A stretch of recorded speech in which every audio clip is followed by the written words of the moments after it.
Greetings and welcome to this episode of Bring It On. My name's Bob Hayes and I'm going to be a show host for today's show. Today I have a candidate who was running for re-election for the assessor's office. So we're going to talk a little bit about all of the assessor's office, what an assessor does. But welcome, Heidi Hosmer. Thank you. Good to see you. Good to see you too. So Heidi, you're running for re-election Yes. to the assessor's office. Give us a little bit of background about Heidi, and then we'll talk about what an assessor is, because believe it or not, in 2024, tons of people don't have any idea what an assessor does, and it's about taxes. So, have at it. Tell us what Heidi's about, where you're from, and what you do, and give me some history. Sure. So I'm Heidi Hosmer. I've been living in Whitman since 2017. Before that, I was in Rockland for 30 years, and while I was in Rockland, I was on the Board of Assessors for 6 years. I found it very interesting. I know some people think it's kind of geeky because it's a lot of numbers and it's a formula that we have, that's followed to develop the tax rate. But I also have a job in the corporate world. I work for an insurance company and I am a migration consultant, and I help assist moving certain work offshore, and I work with our offshore partners, and I really like that. It's really quite interesting. You learn a lot about the culture. So that's what I do in my day job. Your professional life. My professional job, my paying job. You mean the assessor's office doesn't pay very well? Well, the board is a volunteer. Yeah, I volunteers. understand. I was on a few boards, and everybody has this misconception that we're paid some big stipend or whatever, and I don't believe there's an elected official in any of these small towns that's paid anymore. Years ago there used to be, but I don't believe there is anymore. So. Oh, I think some towns. I know. Maybe. Yeah, I know someone in East Bridgewater that's on the Board of Assessors, and they still get a stipend. I was shocked. I'm like, I don't think anybody gets that anymore. Well, it kind of all went away. But anyway, so you moved to Whitman in 17, and you decided to do some volunteer work for the town. Mm-hmm. Can you tell us a little bit, and I don't mean get into great detail, but tons of people don't have any idea what an assessor does, and it's a tax assessor. Am I saying that correctly? Yeah. You assess people's home for a tax rate or put a figure on it. Tell me. Okay, so I'll give you that high in the sky view without getting technical. So what the assessor, the principal assessor, does is they're accountable for all the residential and commercial assessments of all the properties and the valuations. And and we have in Whitman, we do have Patriot Catalyst. They just changed their name because they're getting so big, who does a lot of that work for us. And are they like a third-party company, like an outside vendor? Yes, they're a vendor, and they handle doing all of the assessments. And that's so the assessor gets all the values, and then we get the levy limit, and all of that gets plugged in to the DOR, and it will give us a tax rate. So the tax rate, so the assessors don't actually, because a lot of people think we're the ones that raise your taxes, or we're the ones that pick a tax. We don't actually pick a tax rate. It's developed through a formula. It takes the levy that people... By the levy, because a lot of people are not going to understand. I've gotten in the weeds with this before. They'll say to me, Bob, what is the levy? Or what is the levy? Explain it. The levy is all of the budgets and spending that people vote for and appropriate at town meeting every year. That's what makes your levy. Okay. It's what the town is going to spend for the year. So in the assessor's office, and I'm asking, you come up with what every house is worth, we'll say. Then I'm sure you add it all up, and that's the revenue the town's going to collect. Am I correct? Correct. Now, was that approved by, other than the assessors, does somebody else look at it? The Department of Revenue looks at it very closely, and all of our values have to be certified by the Department of Revenue. Everything we do has to be approved by the Department of Revenue. It's very strict. So that's how you come up with a rate. I know there's other things involved. There's new growth that goes into the formula as well, and that actually is helpful to everybody. It's more revenue because it's new growth, and it gets its own little category. By new growth, again, I'm trying to keep this as simple as possible. Sure. New growth means if someone builds a new home. Or a business. A new business comes into Correct. town. Like Stop and Shop many years ago came into town. That would be new growth. Correct. But it took over the old King's Castle. So that gets removed from the books. Yep. And Exactly. then they put Stop and Shop on the books. Correct. So probably in King's Castle terms, the building Stop and Shop built was way bigger, so the tax would have increased. Absolutely. So is there a point in time, like we hear a lot of stuff about Whitman, and I know we're getting off the assessor part, but That's not okay. truthfully, how many homes are there in Whitman? Do we have any idea? I do not know that. I mean, thousands? Oh, I would say so, yeah. Okay. I mean, we have, the population is what, 10 or 12,000 in the town? Yeah, in that So you have to think about that, and we do have some apartments, so yeah, I'm sure. When you talk about assessing and taxes and all of the above, we're getting off a little bit of your reelection, but it's important for people to understand. Right. This is where the money comes from. It's right. It's the revenue stream for the town, and it's really so important that those valuations are correct. So a person may live next door to another person, and one house is evaluated, we'll say at $500,000, and the other house is evaluated at $300,000. What determines it? Square footage, Okay.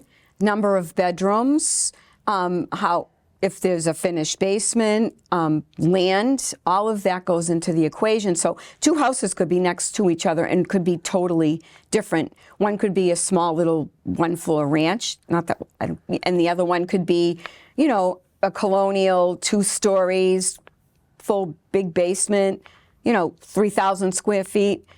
The other house could be 1,100 square feet. Okay. So that makes tons of sense. Yes. But like, let's say you get an area, Homeland Park, Hog Memorial Drive, a lot of those houses were the same square footage, but some have gone up, some have gone down. So is that what makes the tax vary, obviously, on the assessment? By the size, if somebody's put an upstairs in it. Well, yeah, if they've done substantial work to the house, perhaps it's, upgraded, they put a big deck on the back, all of those things increase value. So one house might have that stuff, the other one might not. One could have all older, below average or average kitchens, bathrooms, things like that. It all goes into it. But then that depends on if the assessor or whoever is doing the assessments actually goes into the home or not. Because we do get abatement sometimes, because sometimes the vendor can't get into the home, and so they'll think there's a finished basement when there isn't a finished basement, or vice versa. It's things like that that make a difference as well. So that's kind of what what your job is if people come up and they say, well, the tax on my house you charge me on $400,000 and I think it should only be $300,000. Is that what you do? Like, what do you That's do an on abatement. a day-to-day basis? Well, I'm not in there day to No, day. I understand. But What do that's you mean? well, all of that stuff, motor vehicle, your excise tax is That's handled. all the assessor's office? That's in the assessor's office as well. Getting all of the values. I mean, there is a timetable for everything that the assessor has to get done for the DOR. So it's that. Abatement applications, like you just said, someone will come in and say it should only be this. So the assessor is going to get in the car, go out there, and take a look. She may measure or anything like that and determine if that taxpayer, in fact, should have an abatement, and then it will come before the board. And in an executive session, we'll talk about that particular taxpayer's property, and we'll make a decision on whether we think we should give an abatement. Okay, And we'll so vote on that. there's like a full-time, I'm asking the question, is there a full-time assessor? Oh, yes, Like we have full-time job? yes, we have a principal assessor. A principal assessor that Yes. would be in the town hall, Yes, she's in the town hall. the open hours of whatever it is, the Correct. the assessor's office. Now, this assessor that is a hired position. You're an elected position, correct? How many elected positions are there in the assessor's office? There's 3 of us on the Board of Assessors. Okay, so that particular board is completely elected. Correct. And the head assessor answers to the board, is that correct? That's correct. We hire the principal assessor. We contract with the principal assessor. We are, according to the Department of Revenue, in this town where we get the appropriation, meaning the money, the Board of Assessors is entirely oversees the assessor's office and all the operations in it. The day-to-day things that happen, we have to sign off on all the supply, the bills for supplies. We have to sign off on payroll.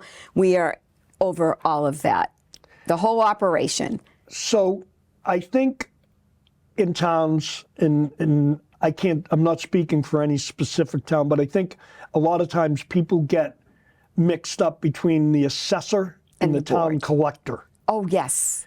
They think, well, the collector and the assessor are the same people. Oh, no. And they're not. The assessor's office sets the rate. Am I correct? Right, and they get the assessments, and then that's what spits out the tax rate, which develops the bill based on, you take the tax rate up against the valuation of the house, the assessment, and that's what the bill is. And how many, I know that I've heard this term, and again, I'm learning. I'm glad we're having this, because part of this discussion is not only a re-election campaign, but it's trying to give people the idea, because I had no idea myself. I mean, I have a general idea, but I'm looking at it. So do they reassess? Do you guys have to, in your job as a volunteer, do you physically have to go to someone's house? No, we do not do that. The board does not do that. And the assessor, the principal assessor doesn't either? Well, they do. If there's a question about a property for an abatement, they would go out. So we're very fortunate in Whitman right now. Well, it's new. It's a new thing. We've always had our assessors that came up through the office, which is great. They all did a fantastic job. So we hired Wendy Jones from Plimpton, and in Plimpton, they do not have a vendor. So our new principal assessor did all the commercial and residential assessments. She did them all herself. She knows how to measure. She knows how to she knows how to do exactly what the vendor does, which is excellent because it's another pair of eyes. Okay, so in Whitman, you have a vendor do it, an outside... Correct. An outside vendor, an outside service, I guess is Yes, the we word contract with them. And the assessor's office pays them some sort of fee. It's in our budget, yes. It's in the budget. And that comes out of it comes out of the revenue that it's all part of it, like everyone else's budget in the town. So it's a business, realistically, within a business. It almost. is. It is. So the good thing now, though, is even though you have a vendor doing it, it's always prudent to kind of review what they send in to make sure. Because, they're big and they're doing all of this work, and they do it for a lot of towns and a lot of places. So it's really good that to see if they missed anything, because they do occasionally, because everybody does. Well, I'm sure, I'm thinking back years ago, I received a card, maybe in the door or in the mailbox, I can't remember, saying that on such and such a day, they would be out to look at your home. And I live in Hanson. Yes, you do, and I know the principal assessor there very well. I don't ever remember anybody physically coming out to the house, but would they have maybe come when no one's home? Well, People wonder about, sounds like a big revenue source, and that's why I'm asking. People would wonder, I would imagine some people don't even want the assessor to come in. Well, a lot of them don't. And people, and I get it. People are very funny about that. It's because it's a privacy issue for them. It's not that they're trying to hide something. They just feel like, I don't want the government in my house. And they see the assessor's office as part of the government, and they don't want people snooping around in their house, which I can understand that. But it is very often to the taxpayer's advantage to let them in. So the assessor in Hanson, who happens to do all the residential, I know that for a fact. They don't have a vendor either? For commercial.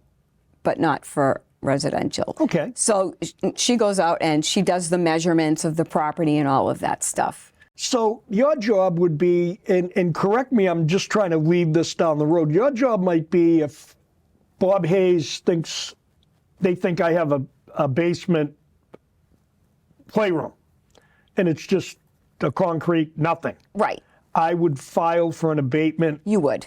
And then you guys would send someone out to maybe look? Well, Wendy would probably go out and look. With things like that, if it's a real question and somebody needs to look at it, most often the principal assessor will go out and take a look at it. And then they bring it to your 3-person board. And yes. And you make a decision. Yeah, they give us the information that's pertinent. Like she might say, well, it isn't a finished basement. So my recommendation is that we abate this much. Okay. Or take this much off the value, which would result in an abatement, which would be a credit to the taxpayer.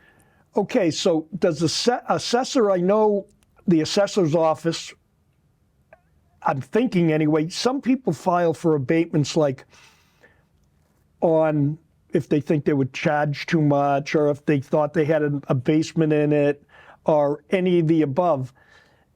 Is there any type of place that a senior can file an abatement, or is it just a flat out?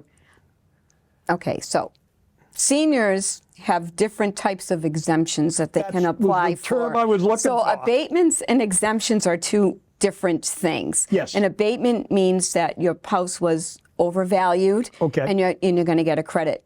They're going to put the value where it should be. Okay. They're going to make an adjustment. An exemption is based on circumstances, whether you're a widow, if you're a veteran, income, all those kinds of things. There's several different exemptions. The criteria has a lot of different exemptions? Well, there's a lot of exemptions for different criteria. Okay. In fact, in this last town meeting that we just had, we increased all of the senior exemptions, thresholds, how much you can get, income thresholds, things like that, to make it better, so to help them out. And we also created a veterans work-off program. In conjunction with the veterans agent, we did that together. And that's going to help the veterans. That, like the senior work-off program, allows people to work up to so many hours, and there's a cap of like $1,500, and that comes off your tax bill. Okay. I kind of know very vaguely a little bit about this because I have an elderly neighbor, because I own a piece of property, a business in Whitman, who works, I believe, at the fire department, in the senior center or the library. He's a gentleman of a guy. He's wicked nice. But he gets this exemption, I think, that you're talking about. Well, yeah, it's the senior work-off program. Okay. So is your part of your job as a 3-person board, is it to look over those and make sure that... Approve them, make sure that all the documentation is correct. I mean, the principal assessor is supposed to get all that together and make sure that they have everything they need, and then it gets presented to us. Okay. And with the recommendation, if the person meets all the correct criteria, we're going to grant that exemption. But we have to discuss them, each one individually. And again, we do that in executive session because it's people's personal financial stuff, and it's private.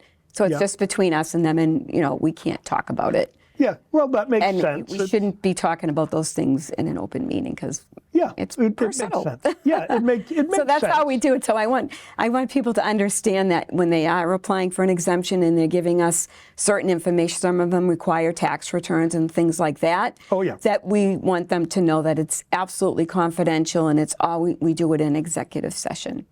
So just so people feel safe. So that's important. Is Whitman...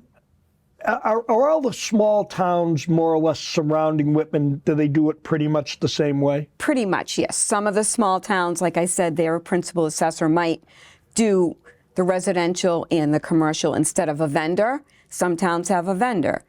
Some towns do a little bit of both, like in Hanson. The assessor does residential and the commercial is done by a vendor. Okay, so this is what comes out, how they come up with the tax rate. Basically, when you get the values, and then you get how much money that you have to cover with taxes, That's how it's done. So the best way, another way to explain it is the higher the value you have, which is the higher the revenue, Yes. the lower the rate. Well, I was going to get to that next. And that's the reason, because you're bringing in more revenue because the values are higher, and that develops more revenue. If the values go down, the rate will go up because you still have to fund that levy. So it's a formula that we do. And the Department of Revenue sets these numbers? We plug in the numbers. We put in the levy. We put in the valuations, the assessments, and it calculates the rate. Okay, because that was going to be my next question. Like, East Bridgewater might have X amount rate, and Hanson might have an X amount of a rate, and Whitman might have a different rate. And so by what you're saying, the DOR comes up with this formula of how much they need to cover the bills. Is that how the rate comes out? Well, that's what develops the rate.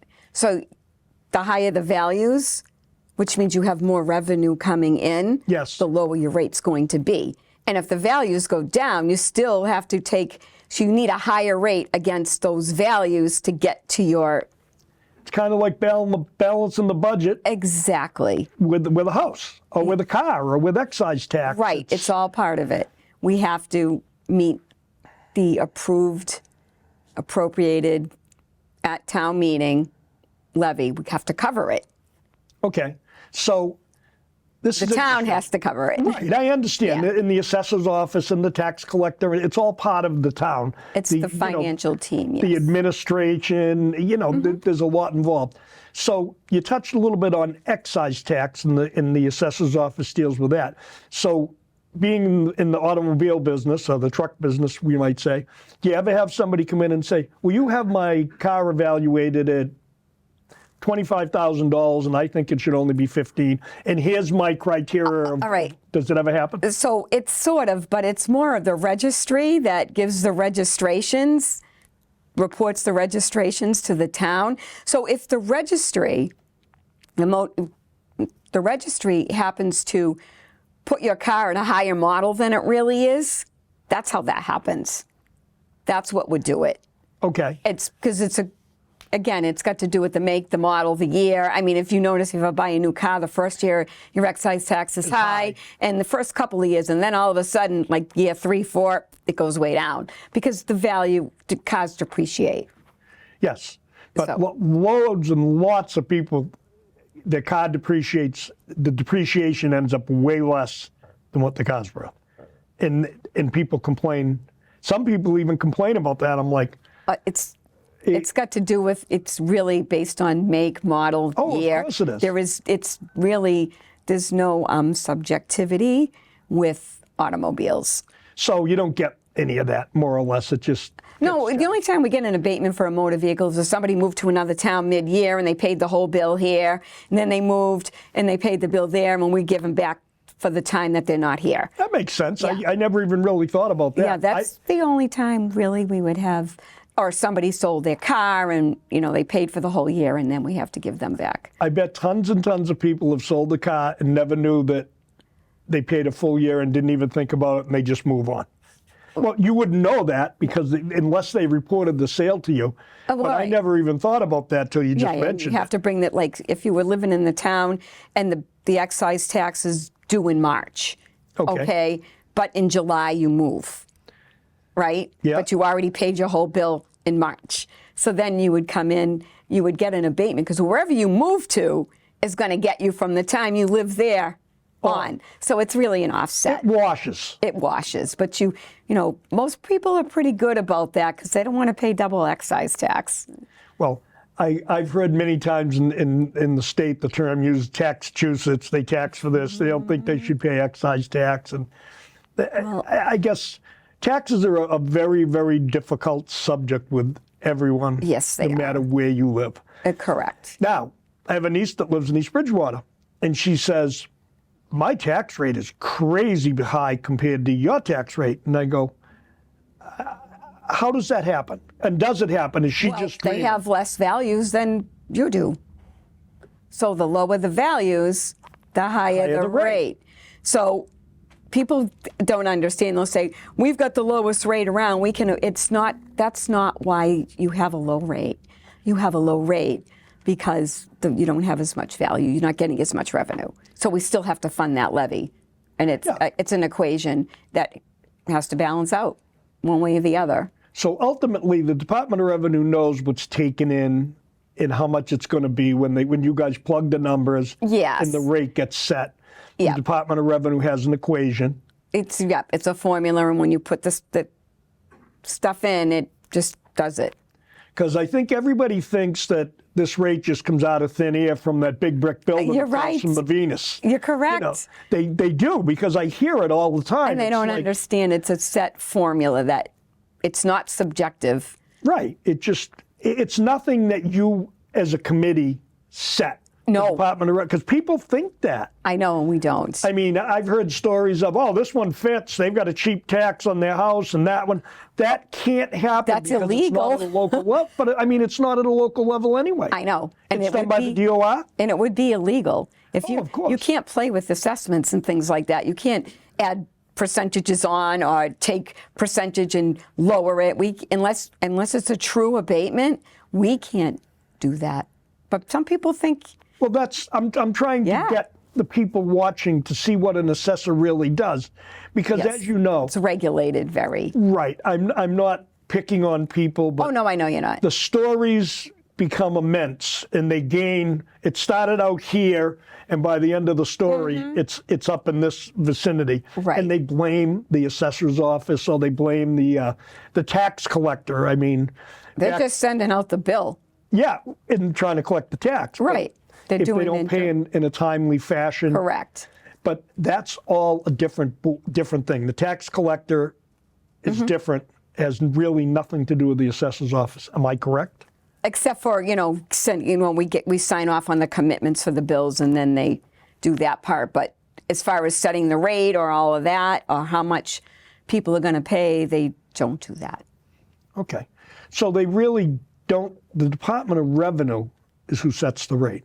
I know I'm being a little redundant, but... Well, it's the formula that sets the rate. It's their formula, and it's a regulated formula, and every town and city in Massachusetts follows that same formula. It's just whatever the numbers are that you put in, whatever you have. Yeah. How much you spend and how much you take in. It's kind of like your own home money. How much you make in a paycheck is how much you can spend. If you make tons of money, maybe you can buy that big yacht. But whatever those bills are, you have to make sure that you have enough to pay them. Well, Heidi, it's been very interesting. I'm learning as we go, and I think it's great. But we've used up almost all of our time. Oh my gosh! Why don't you tell the taxpayers why they should re-elect you to the assessor's office here in Whitman? Okay, so I feel like the reason you should re-elect me is because I care about the town. We're here for the taxpayers. That's what we do. We want to help the taxpayers. This past town meeting, like I said, I think we passed 5 or 6 articles increasing exemptions for the seniors, creating a veterans work-off program. We're always there to answer any questions. If anybody has any questions, they should come see our assessor. She's excellent. And I'm going to tell you that the town of Whitman has a great asset in our new assessor. She's doing a fantastic job. And I just like to serve my community. It's my way to give back. Well, thank you, Heidi. It's been very, very interesting. I've learned quite a bit. And ladies and gentlemen, if you ever have any questions of the assessor's office here in Whitman, they're open to answer your questions. Or if you have any questions or concerns, you can contact me at bobhayes4433@gmail.com, or you can call me on my cell phone number at 617-538-0189. We're trying to bring you shows and trying to show you how your tax dollars work for you and how your elected officials are trying to handle things. Anything you want, call me and I'll try to get you an answer. Thank you for watching Bring It On. We will be back.